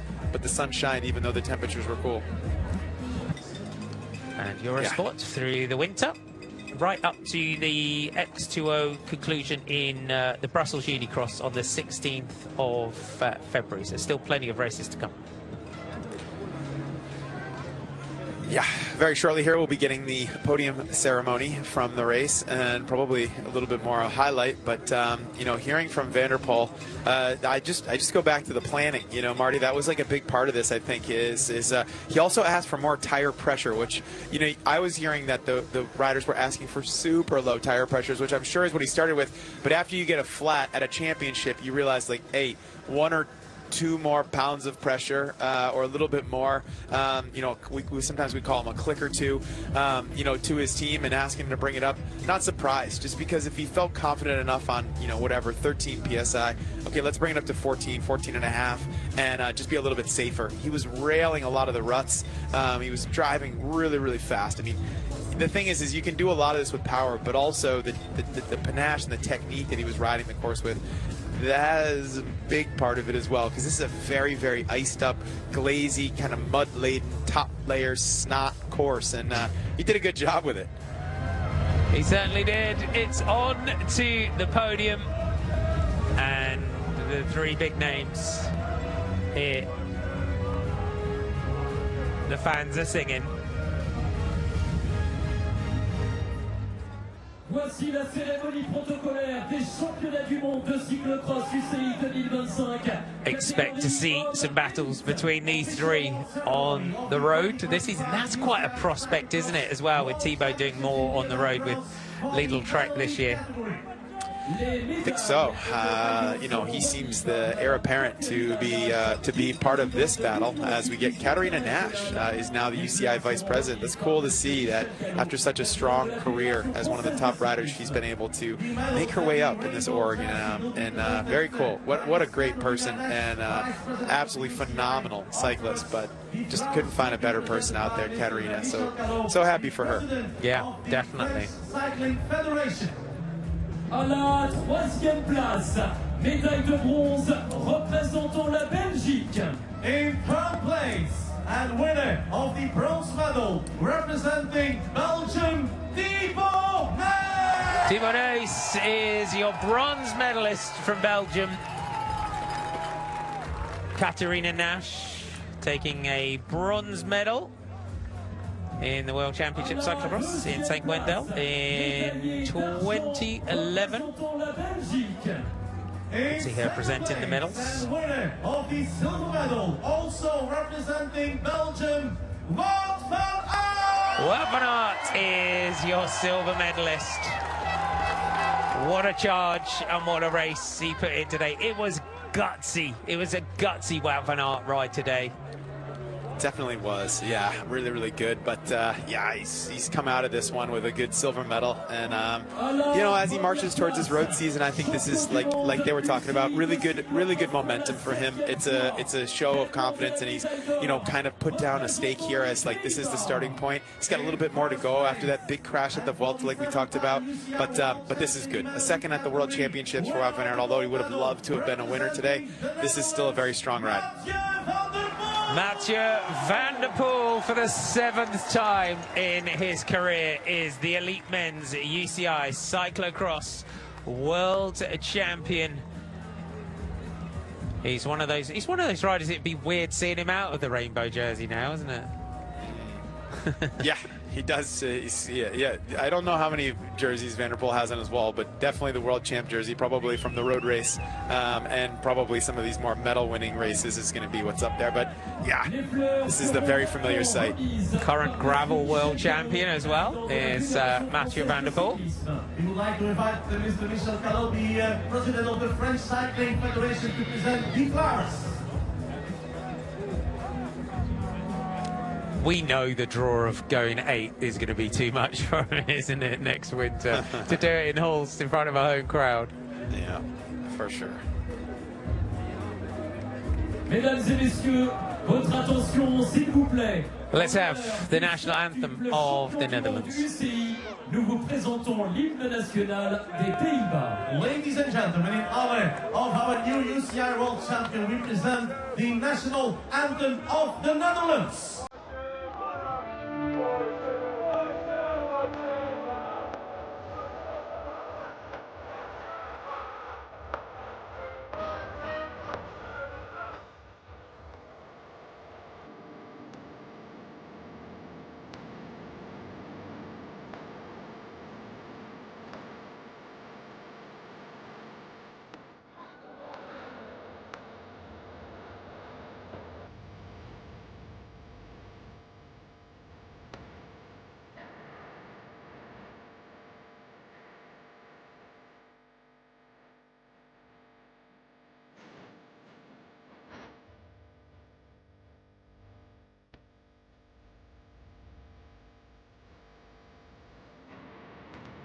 Mathieu Van der Poel is your champion.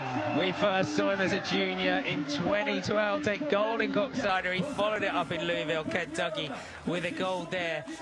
He then moved on with a bronze in Hoogerheide.